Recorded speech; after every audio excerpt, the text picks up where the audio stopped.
حق اور سچی کا ہے، حق اور سچ کا ہے۔ حضور سید عالم صلی اللہ علیہ وسلم نے فرمایا صدقہ دینے سے مال کم نہیں ہوتا۔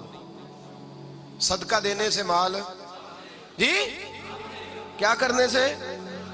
یہ وعدہ ہے نبی پاک کا، صدقہ دینے سے پیسے۔ اچھا بتائے نا جی مجھے 1000 میں سے 500 دے دیا تو باقی کتنے رہ گئے؟ تو حضور فرما رہے ہیں کم نہیں ہوتے۔ 1000 دے دیا تو باقی کتنا بچا؟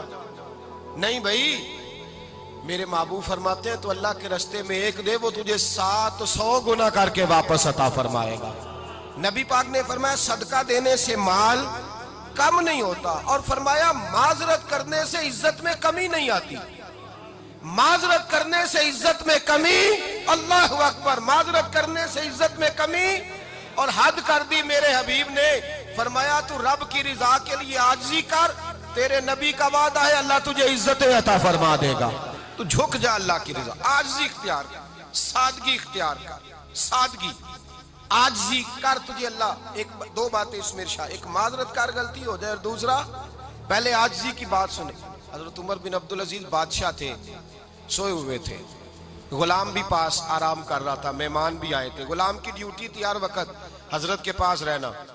اب سوئے ہوئے دیر ہو گئی، غلام بیچارہ تھوڑا تھوڑا اونگ آتے آتے سو گیا۔ حضرت چراغ روشن تھا، کچھ لکھ رہے تھے، مہمان بیٹھا تھا، خادم سو گیا۔ اب چراغ نہ آہستہ آہستہ گل ہو گیا، بجھ گیا۔ حضرت اٹھے، بوڑھے آدمی تھے، چراغ صحیح کرنے۔ مہمان کہنے لگے حضور میں نہ کر دوں، میں نہ کر دوں؟ کہنے لگے نہیں تم مہمان ہو، مہمان سے خدمت نہیں لی جاتی۔ تو اس نے کہا غلام کو جگائیے۔ فرمانے لگے ابھی تو بیچارہ سویا ہے اور نیند سے بیدار کر دوں۔ خود گئے، اس میں تیل دوبارہ ڈالا، بتی ٹھیک کی، جلائی، واپس آ گئے۔ وہ مہمان، اب بادشاہ کا مہمان بھی تو کوئی بادشاہ ہی ہوگا نا۔ کہنے لگا حضور آپ اپنے کام خود کرتے ہیں؟ کیا لفظ ہے، کیا حسن ہے، اور دو جملوں میں کیا تاثیر ہے۔ آپ فرمانے لگے ہاں میں اپنے کام خود کرتا ہوں، جب میں گیا تھا تب بھی عمر بن عبدالعزیز ہی تھا، اور جب چراغ صحیح کر کے واپس آیا ہوں تو پھر بھی عمر بن عبدالعزیز ہی ہوں۔ میرے اندر کوئی تبدیلی آئی؟ میں وہی ہوں جو گیا تھا۔ حضرت سیدنا فاروق اعظم رضی اللہ تعالیٰ عنہ فرماتے میں بیٹھا تھا، اور ابھی 3 دن ہوئے تھے نبی پاک صلی اللہ علیہ وسلم کے وصال ظاہری کو، میں بیٹھا ہوا تھا، 2-3 بچیاں آ گئی، اور حضرت ابوبکر صدیق رضی اللہ تعالیٰ عنہ کے سامنے آ کے بیٹھ کے رونے لگی۔ جناب صدیق اکبر رضی اللہ تعالیٰ کا بچیوں روتی کیوں ہو؟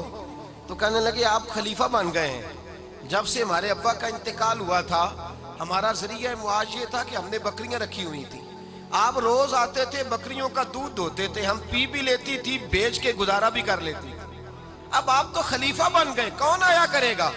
تو حضرت ابوبکر صدیق فرمانے لگے تمہیں پتہ ہے جو خلیفہ ہوتا ہے وہ تو خادم ہوتا ہے قوم کا، میں آیا کروں گا۔ حضرت ابوبکر صدیق روزانہ اٹھتے عصر کے بعد اور جاتے، خلیفہ ہونے کے باوجود ان بچیوں کی بکریوں کو پکڑتے، دودھ دھوتے، ان کے گھر میں دے کے آتے۔ حضرت فاروق اعظم جب بھی دیکھتے تو کہتے ابوبکر تو پیچھے آنے والوں کے لیے رستہ بڑا مشکل کر رہا ہے، بڑا مشکل کر رہا ہے، جگر راہ وفا میں نقش ایسے چھوڑ آیا ہوں، میں جس منزل سے گزرا ہوں وہ اب تک یاد کرتی ہے۔ حضرت سلمان فارسی رضی اللہ تعالیٰ عنہ صوبے کے گورنر تھے، سادہ سا لباس پہن کر، سادہ سا، بس اسٹاپ پہ کھڑے تھے، جہاں سے لوگ اندر داخل ہوتے تھے، جہاں سواریاں باندھی جاتی تھی، آج ہم اپنے زبان میں اسے بس اسٹاپ کہتے، باہر کھڑے تھے۔ کوئی مہمان آ گیا کسی کا، اس نے دیکھا سادے سے کپڑے ہیں، خستہ سی حالی ہے، اس نے سمجھا کوئی کلی ہے شاید، معاذاللہ کوئی ملازم ہے، کہنے لگا خادم ادھر آؤ، ادھر آؤ۔ آپ قریب گئے، کہنے لگے میرا سامان اٹھاؤ۔ امام غزالی فرماتے ہیں جب تو علم پڑھنے بیٹھتا ہے تو یہ بھی خیال کرنا تیرے اندر تکبر کا بوٹا نہ لگ جائے، عاجزی اختیار کرنا، عاجزی۔ سر پہ رکھا ہوا ہے سامان، حضرت سلمان فارسی نے، گورنر صاحب نے، اس آدمی کا، مہمان کا سر پہ سامان رکھا اور جا رہے، سنو اور غور کرو۔ جب جا رہے تھے جو آدمی بھی ملتا گورنر صاحب ہمیں دے دے، مہمان پریشان ہو گئے، کہنے لگے حضور آپ گورنر ہیں؟ فرمانے لگے نہیں، یہ تو میرا دنیا داری کا نام ہے جو ان لوگوں نے رکھا ہوا ہے، اصل میرا نام وہی ہے جو تو نے لے کے پکارا ہے، اصل نام وہی ہے۔ تو نے کہا غلام ادھر آ۔ آپ فرمانے لگے پہلے میں ایک یہودی کا غلام تھا، پھر رب تعالیٰ نے فضل کیا تو میں محمد عربی کا غلام ہو گیا، رسول اللہ کا غلام ہوں، اور جب میں نبی پاک کا غلام ہوا ہوں تو اس سارے صوبے کا امام ہو گیا ہوں، تو اصل تو میں غلام ہی ہوا نا۔ دوسرا میرے نبی پاک صلی اللہ علیہ وسلم نے، ایک تو عاجزی سے عزت ملتی ہے، تکبر سے عزت، وہ جو بندہ جھجکتا ہے نا تیرے نیڑے جانے سے، تو کہتا ہے میری بڑی عزت کرتا ہے، وہ عزت نہیں کرتا۔ شیر کی عزت ہوتی ہے کہ خوف ہوتا ہے؟ بولے نا، تو نہیں نہ ڈر لگتا ہوتی کو۔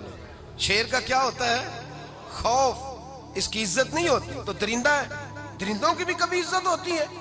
تو جو آدمی ڈنڈے کے زور پر لٹکا کے ڈنڈا اور وہ لوگوں سے عزت کرا رہا، تو بھائی یہ تیری عزت نہیں ہے، تیرا خوف ہے۔ عزت عاجزی میں ہے، انکساری میں ہے۔ اور دوسرا میرے نبی پاک صلی اللہ علیہ وسلم نے فرمایا عزت معاف کرنے میں ہے۔ عزت کس چیز میں ہے؟ بدلہ لینے میں عزت، یہ حقائق ہے۔ عزت بدلہ لینے، جس نے ایک تھپڑ کے جواب میں 2 مارے وہ باعزت نہیں، بلکہ مسند امام احمد بن حنبل پڑھی، حضرت موسیٰ علیہ السلام کوہ طور پہ کھڑے، میرے رسول پاک علیہ السلام فرماتے ہیں جناب موسیٰ علیہ السلام نے اللہ کی بارگاہ میں عرض کیا، اے اللہ ساری دنیا کہتی ہے ہم عزت والے ہیں، ہم عزت والے، من اعز عبادک یا اللہ، اے اللہ تو بتا تیرے بندوں میں عزت والا کون ہے؟ تو حضرت موسیٰ کہتے ہیں رب کریم نے فرمایا اذا قادرا غفارا، جس کے پاس بدلہ لینے کی طاقت ہو پھر بھی معاف کر دے وہ بڑی عزت والا ہوا کرتا ہے۔ جو اینٹ کے جواب میں پتھر مار سکتا ہو، جو گولی کے جواب کے اندر 15 گولیاں مار سکتا ہو، لیکن معاف کر دے وہ بڑی عزت والا ہے۔ عزت والا ہے جو معاف کرے۔ حضرت فخر جہاں دہلوی بہت بڑے درویش تھے، سلسلہ عالیہ چشتیہ کا بہت بڑا نام، اور اس صوفی کے آپ حالات پڑھیں تو رب کریم نے بڑا ہی نوازا ہوا تھا۔ دلی کی جامع مسجد کے خطیب، اور ان کی کرامت یہ تھی کہ جو آدمی آ کے سامنے کھڑا ہوتا تھا نا اسے بتانا نہیں پڑتا تھا کہ میرے دل میں کیا ہے، بتانا نہیں پڑتا تھا۔ سامنے آ کے کھڑا ہوتا تھا تو حضرت ہاتھ اٹھاتے تھے، کہتے تھے اللہ یہ بے اولاد ہے اسے اولاد عطا کر دے۔ دوسرا آ کے کھڑا ہوا، خوشی نہیں ہو رہی آپ کو؟ دوسرا آدمی کھڑا ہوا، دوسرا آدمی، اس نے آ کے کہا دعا کے لیے سامنے کھڑا ہوا تو حضرت کہنے لگے اے اللہ بیمار ہے، وہ کہتا میرے دل میں بات تھی مجھے بتانی نہیں پڑی، اتقوا فراست المومن فإنہ ینظر بنور اللہ، نبی پاک نے فرمایا مومن کی فراست قلبی سے ڈرا کرو، وہ تو اللہ کے نور سے دیکھتا ہے۔